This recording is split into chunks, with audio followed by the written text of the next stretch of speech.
Hello, this is the One Episode Rule podcast about first impressions. I am Magpie.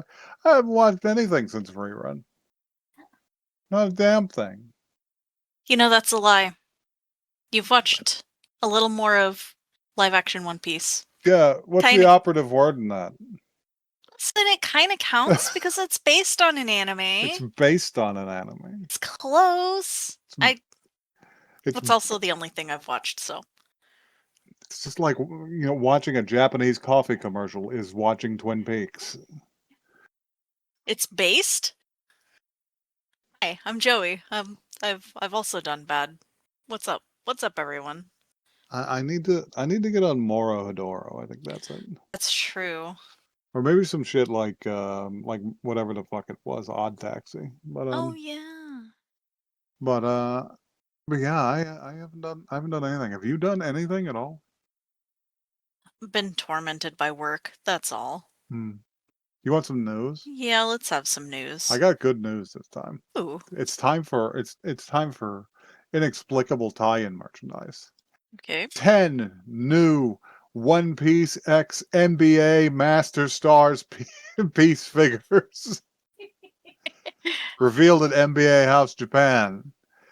These fucking rule. They are hilarious. It is Luffy in a Lakers uniform. He is fucking balling. He is fucking balling. I'm not actually surprised because apparently there's been like actual NBA games where they were handing out One Piece promo cards. Yeah.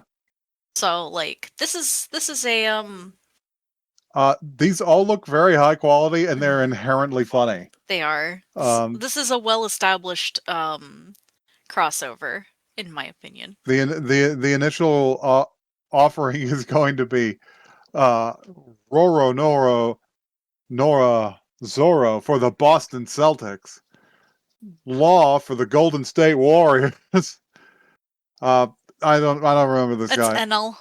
But the main one that made me laugh was this extremely intimidating Shanks playing for the Bulls. That's very funny. He's got the cape going and everything. And obviously, you had Gear 5 Luffy on the Lakers. Wow. Fantastic merchandise. He's incredible. Would absolutely purchase. You have to send me a link because I want to look at all of these. I'll give you a link to this so that you can enjoy it later. Thank you. Even more merchandise. Hatsune Miku finally gets a fishing rod. Oh, I guess she needed that. They will be producing a Hatsune Miku branded rod and reel. It glows in the dark. It will be useful for night fishing. Also with vibration lures based on characters like Miku, Mako, Kato, Kagome, Rin, and so forth. So what you're telling me is that they're giving Miku a vibrating rod. It is the era of Vocaloid fishing. They cannot be stopped. Fish fear her, women want her. This is sure. Yeah. You know what? Might as well go night fishing with the Miku rod.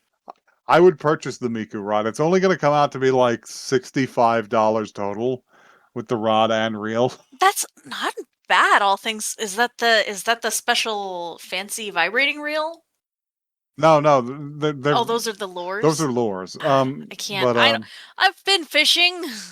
I've been fishing. Do you think that we'll actually catch fish this time? My only concern with it is that I wonder what the like rating is on it, and if you could actually like pull catfish with it or anything. Or is it just gonna end up broken in half on the sad creek shore? It's rated for like 1.5 pounds. That way, brother, you can't even lift a soda with this thing. But I don't know. The Japanese love fishing, so maybe they'll put out maybe it'll be a great product. Anyway, you want to find out what we're watching? Yeah, what are we watching today? It's Witch Hat Atelier. Yes, listening and learning. we've got We've got to see we've got to see Kakashi in his stupid hat. Show me the daddies. I don't know. There's a furry in there, I've heard. I don't know that there's any Tell daddies me. in this one. Tell me. Show me the hats. What hat? When that paycheck hit, I come in and say, "Show me the hat."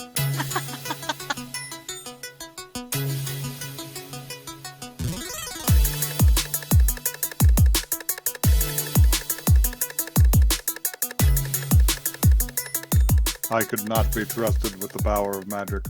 I have some facility as an artist and limitless malevolence. You'd be out there inventing new and eviler spells. I would be out there drawing up the diagrams for invert bones. Yeah. When do I learn the one for boil marrow? I'm gonna hit him with a francophone eyes. Oh. I'm gonna hit this blurb right here. Yep, read it. Coco, a humble dressmaker's daughter, has always been fascinated by magic and the witches who cast it, despite the strict precautions they take to hide their methods from the public. However, when Coco takes advantage of a golden chance to spy on the skilled witch Qifkashi, she realizes that her favorite picture book was a disguised magic book all along. In her excitement, she immediately starts testing out the various spells. When a spell causes disaster in her home, Qifkashi rescues her just in time and decides to train her, realizing that she is the first lead he has had that could help him track down the Brimmed Caps, a dangerous group of heretics who experiment with forbidden body-altering magic and spread magic artifacts amongst the commoners. There's something to be said about like class struggle here already. I wonder if it goes that. I for one think that body altering magic should be allowed and freely dispersed. Invert bones. Yes. man, I gotta get the fuck out of here. All I got is level 2 poison. I just heard some motherfucker say some shit like the 10 hells a ways down, and everybody turned inside out, and then it exploded. The camera didn't even go on him. That's how common this shit is. But before Coco and Qifkashi can confront the Brimmed Caps, she is going to have to improve her magical skills and learn to get along with Qifkashi's other apprentices. Qifkashi. Yeah. Qifkashi. There we go. That's close. Gojashi? No. Keef Joe? He's not fancy, Gojo. So yeah, that's the basic premise. In addition to that, we will have some words to say, but I generally approved of what I saw here. Yes, this was quite good. I found it to be beautiful. Now, granted, I did read like this chapter of the manga already. You knew all of this was coming. That's crazy because I was not expecting the end part. I did. That's as much as I know, but yeah, I just never got around to getting back to it. So, let's open it up.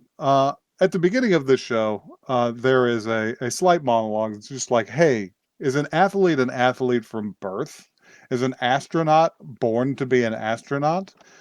Or do they become those things later? Well, what about witches? Assigned witch at birth.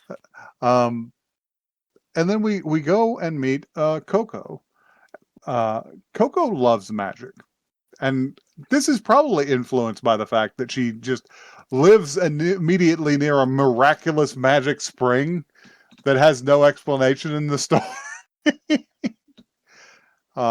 That becomes odd whenever you learn about how magic is performed later, because you're just like, wait a second, how did... I feel like magic in this universe can be cast at something. I think it specifically comes from the magic circles, but we'll get on with this. You could still there. I'm sure there's a way. If we're gonna get deep into the world building, I bet that's natural magic. as opposed to the kind people use. Or maybe there was like nothing there and someone drew it on the ground and it turned into a spring. Like water, I don't came like that. forth. That's scary. I That's mean, too much. there it Stop seems altering the nature of reality like that. it seems like magic in this universe is a little scary, or maybe even a lot of scary. So, how about we get into it? So yeah, we join young Coco. Thank God, a character with a name that I can say correctly. Not a complaint about Japanese, just a complaint about my inability to often pronounce or remember some Japanese names. Um, Coco is doing her laundry in a magic spring. Because I was just like, why is she just pouring the soap directly into the spring? And there's a deer just hanging out watching her. Uh, and as she finishes up her laundry, she just turns to the deer and just says, "Sorry about the mess. It's magic though. It'll clean itself up soon." And the the spring refreshes itself. It cleanses itself of the toxins from her lie. Um, and we follow her. We follow her back home, where she intermittently talks about like how cool magic is. She's a magic otaku.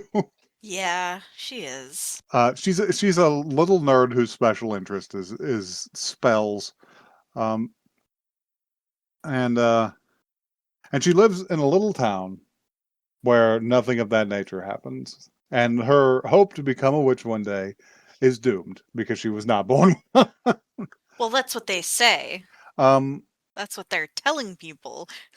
If you are not born with magic, you don't get to use magic, which we will later on learn seems to be bullshit. I mean, I was getting Well, trying to follow the plot here. you Over see. time, things are revealed. Well, it's not like it's a spoiler. um, It is a spoiler. I'm sorry, everyone. I just got distracted because there's one of these mages on this key art for it who has the regular 2006 gamers goatee, and it's really sending me for some reason. I'm sure he doesn't look as ridiculous closer up, but he's in the background of this image right now. Wait, I see him. Holy shit. He looks like he's from a webcomic. Um, so anyway, more important things. Um, Coco works at a little dressmakers, a little fabric mongers, uh, with that her mom has. Uh, and one day, as she's putting out her laundry to dry. Uh, she laments the fact that she'll never be a witch, and uh, and she takes a moment to play pretend to command the sheets to become a flying cloak. Which they do hilariously as the wind lifts them from the line and tries to steal them. But as she's chasing it, she sees a Pegasus carriage, which is These Pegasuses, I these hate them. Pegasi, their wings are they in are their head. they are wretched creatures. I'm like, this would not you don't have the ability to fly with that. You are a horrid beast.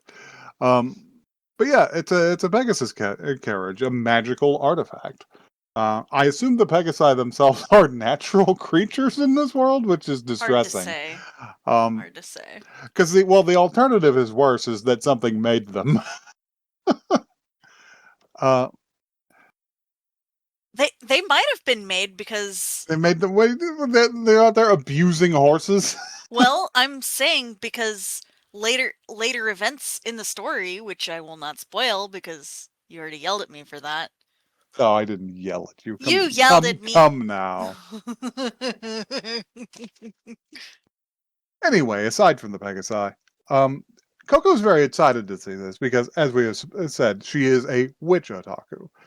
So she immediately runs downstairs to tell her mom about it. And as she opens the door bumps into a young man, and she goes, "Oh, I'm so sorry." And he says, "Oh, it's no problem. It was my fault for standing here." Uh, and as she enters the room, there's a bunch of women cooing over the rare fabrics that are available in this dress store. uh, about how like this sort of damask is, you know, always sold out, and oh, this linen is so nice.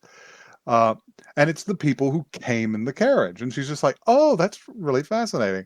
And her mom is immediately is just like, Coco, don't just stand there. Will you help out? And she's like, oh. And she's like, oh, yes. And young man, what can I do for you? And he's just like, I just needed a bolt of smoke gray cloth. But if you're helping these women, it's not urgent. Uh, and then Coco just immediately goes like, oh, I can help you. I'll do the cutting for you. Uh, and then can I go see the carriage? And she's just like, you're not going to mess with it. She's like, no, I just want to look at it. She's like, okay, if you get done early. Uh, so she takes this young man's order. He introduces himself at some point as Kiefer. And she takes his order, and he's just like, yeah, here, it's all the measurements are written down. And she pulls a bolt of cloth and begins cutting it. You know, so it's sort of a lavish scene, uh, too, of just the fabric cutting process. While she's cutting, she realizes that he's watching her extremely closely and gets kind of flustered about it. And he's just like you've got a really steady hand and complete confidence in your cuts. It's so clean. Now this is the real magic right here. This craftsmanship. She's just like, absolutely not. She's like, magic is like really impressive. This is just commonplace. And he's just like, you seem to really like magic. Why why is that? Why are you such a big fan? And she goes on to explain an encounter she had when she was very small. And this is where I decided I really liked the show. Because of the way the paper unfolds into the storybook for this segment. The way this paper folds out is like really beautiful. I really liked it. And she explains that one time her and her mother went to a festival uh, in town in the city. Uh, and while they were there, she encountered a strange masked witch who sold her a magic picture book.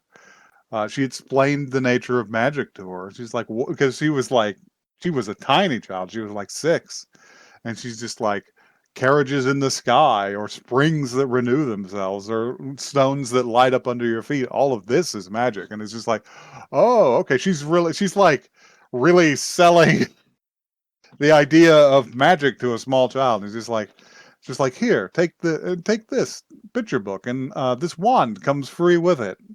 Uh, I am fascinated by the idea of these people because it I don't know what they're going for. It's either like a form of class struggle about magic, or it's the same shit that I used to do in Dwarf Fortress, where I would raid a necromancer's tower, and then I would copy the secrets of life and death from their tablets into a book, and then just put it in a public library.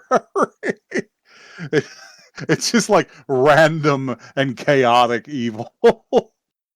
I feel like it seems like they're trying to distribute this sort of stuff into the world in a way that they are themselves not getting caught doing it. Mm.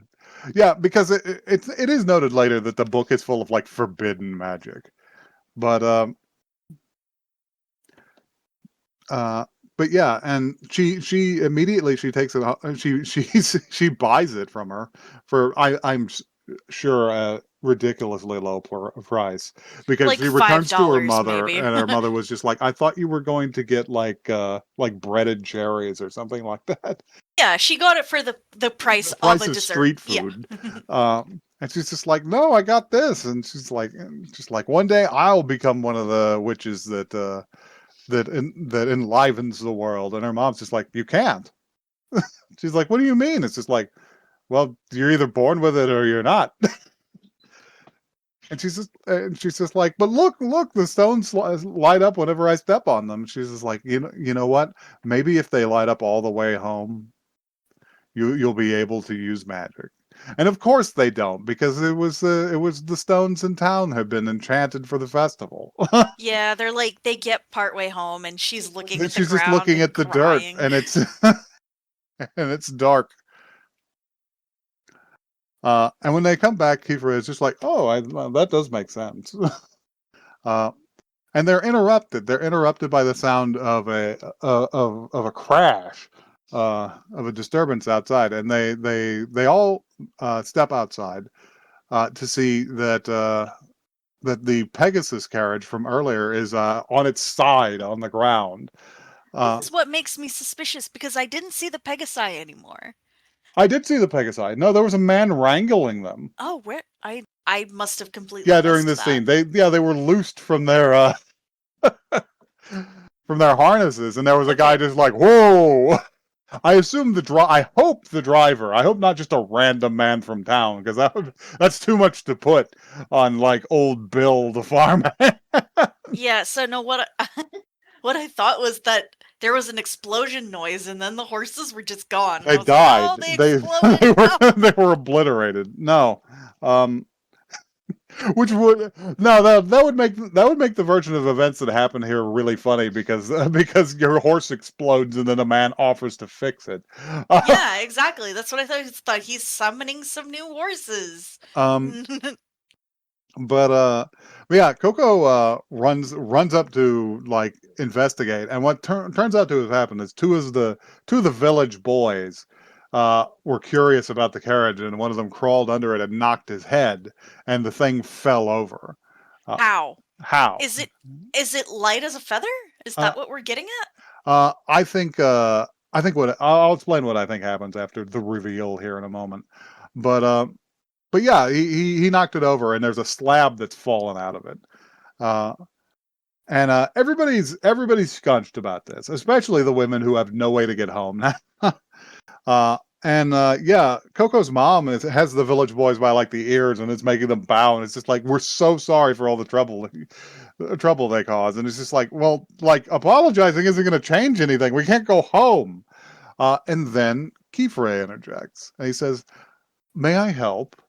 And they're just like, well, who are you? What's it? And he's just like, oh wait, my hat. I'm not wearing my hat, so you wouldn't know. And he pulls out his silly ass witch hat. So His little dunce cap. they're wearing the cone. I need you guys to understand that they are wearing the Merlin the magician cone. No brim, because No remember, brim. these are the pointy hats. These are the pointy hats.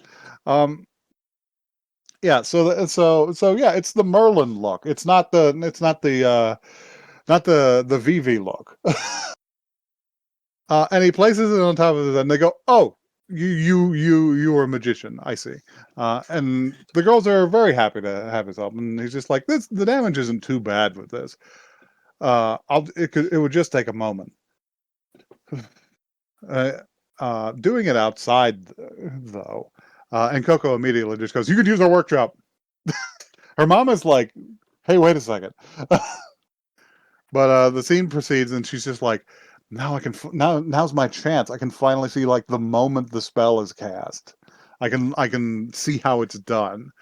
Uh, and we immediately cut to the back at the tailor's shop, back at the dressmaker's shop.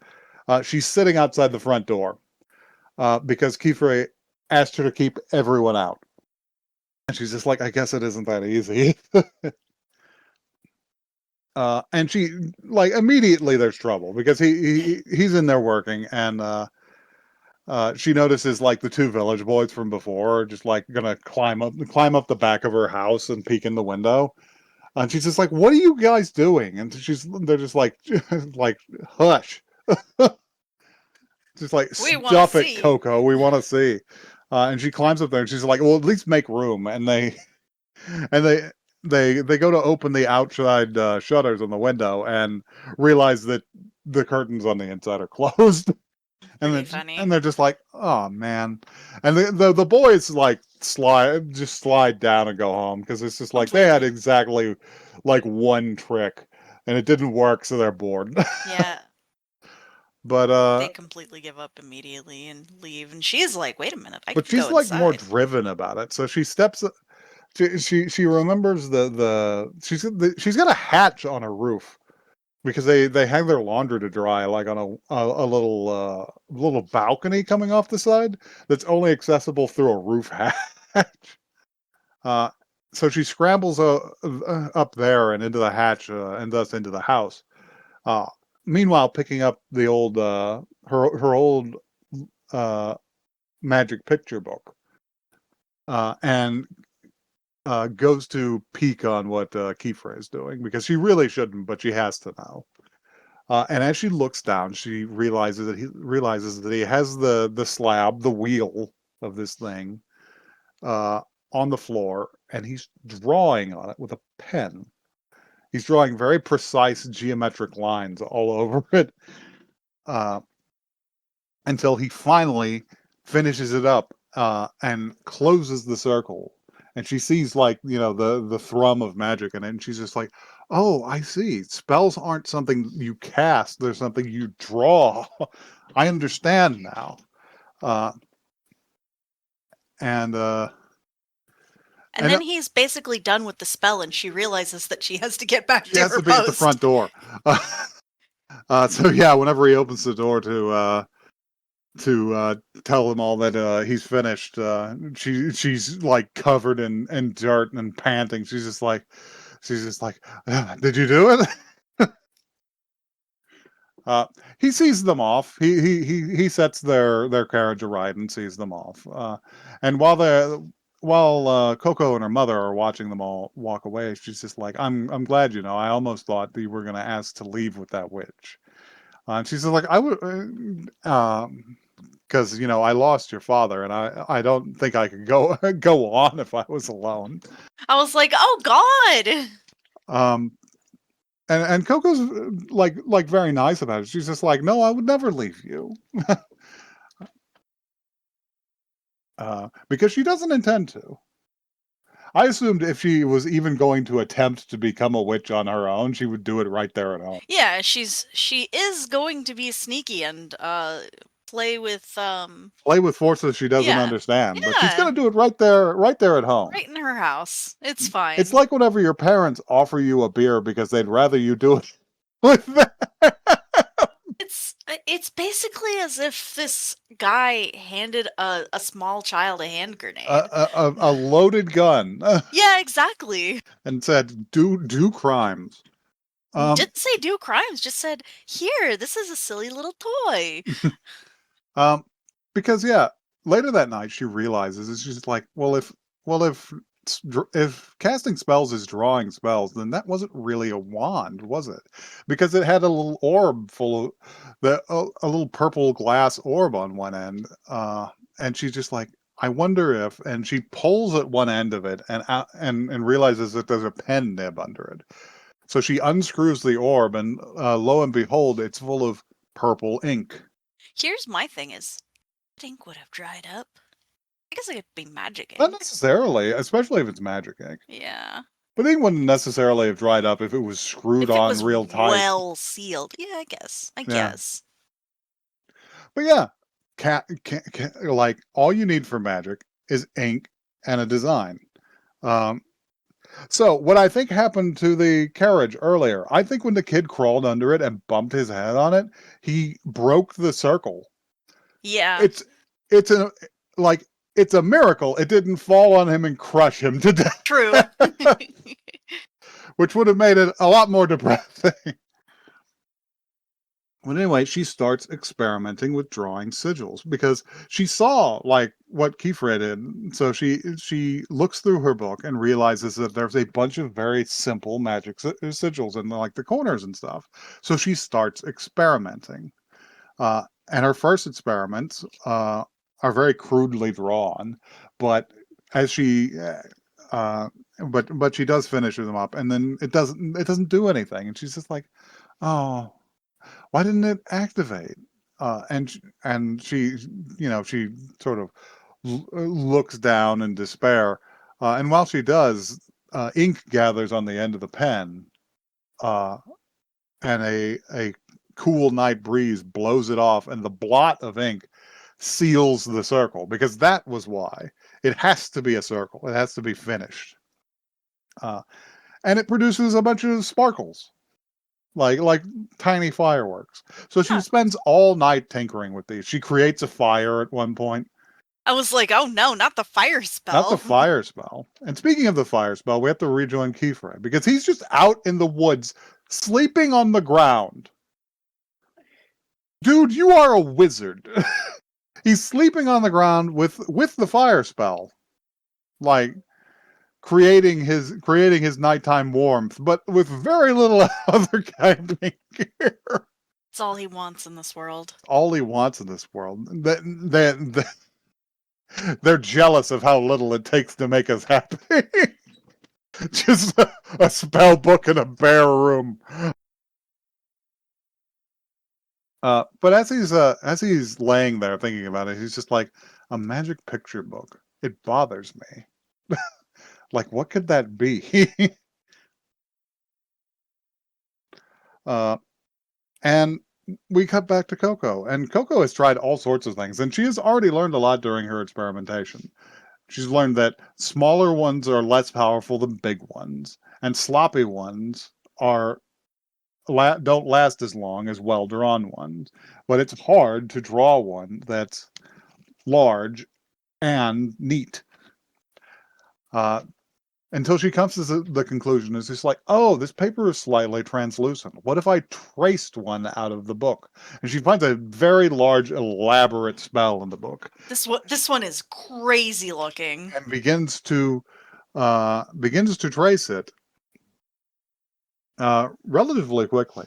And by the time she's almost finished, there's a presence behind her. And right as she seals the circle, Qifkashi grabs her from behind and jumps out of the hatch in the window, in the ceiling, using his funny magic boots. This segment was beautiful.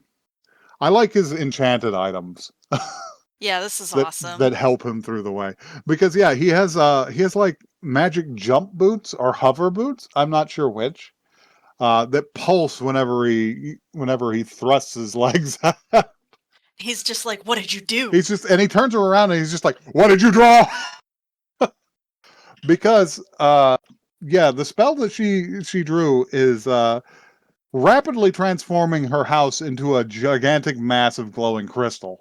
And as it does so, her mother comes out of the ground floor looking for her in all the commotion. She says, Coco, where are you? And she turns down because they're still in flight, and Coco looks down and goes, oh God, Mom! And the crystal eats her. This is when I literally went, oh shit! It my God! Petrifies her. Sending her into hysterics. Like she almost kicks free of the frail wizard man carrying her. She does kick free. She falls for a second. She falls for a while, and he has to drag her away because because he's aware that it'll only eat her too. And he hoists her back up into the air, and he just says I don't know. I don't know what to do. I think I'm going to have to wipe your memories because you know the secret now. This is why we keep it secret, so things like this do not happen.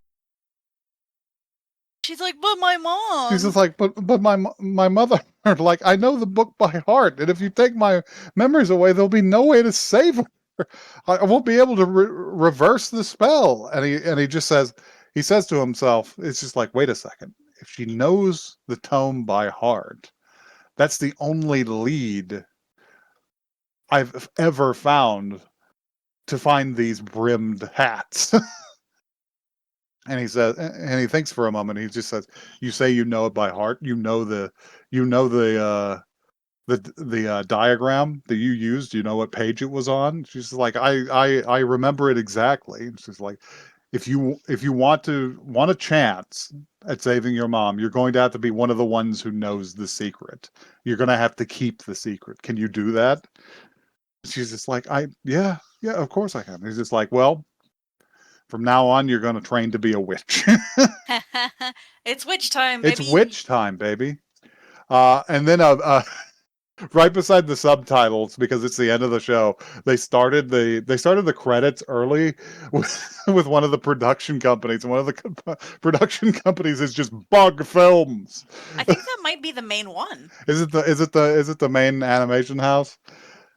Because I don't know, Bug Films really got me. It is pretty, for a second. It is pretty funny. Let me double check. It's film. What is this? A film for ants? Studios, Bug Films. This is the only thing they've done. This is the only thing listed under them, I think. Atelier is only for bugs. No, actually, they did Zom 100, I think. Oh, okay. Well, that's also for bugs. So what did you think?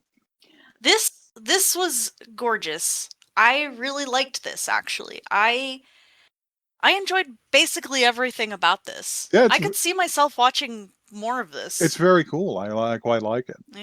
Coco is very cute, which is good for and not in a design way, but in an action way. Yeah, she's endearing. Watching her mark out about magic, when she figures out that she could possibly do magic by drawing sigils, she just scrambles around her whole room, jumping up and down in place and rolling around in the bed. She's like, I did it, yeah, woohoo! It's very fun. It's pretty good. The show is gorgeous. This can possibly be attributed to the manga, which is itself gorgeous. Yes. Good character designs all around. Music. I don't understand why Qifkashi wears those silly little glasses. One of them. What are they? He wears these gay little pierce nose glasses. Except one of them is just a regular eyeglass, and the other one is dark, like sunglasses. Just like Qifkashi. Just like Qifkashi would have done. It creates a very silly profile with his hat. But yeah, 10 out of 10, no notes. I like this one. I think it's cool. I probably won't watch any more of it. I'll just read the manga first. Yeah, you know what? That's fair. I think I would go down the route of just trying to. Well, I say this about everyone that I like, and I'm just like, yeah, I'll watch more of this, doesn't watch more. But, I really liked this one. I could definitely see myself watching I'm pretty likely to read the manga just because I saw that there was, the collected volumes. I was on Amazon the other day, and the collected volumes are really beautiful in their own right. Ooh. So yeah. If you'd like a magic picture book, come here. I've got one for you. It comes with a free wand. Right here at the one episode cast at gmail.com. That is one the word, not the number. You can learn some forbidden spells over on... class consciousness. Over on our Twitter and our Blue Sky accounts. We are at one episode cast. Knowledge should be free. What spell are you going to teach the people? Emancipate nervous system. Oh no. Well, I don't know. There's only so many of those funny spells like super aneurysm. Ketamine ape. Whatever. So the Wizard Council has banned ketamine ape. Whatever. I summon a normal ape. I summon some ketamine.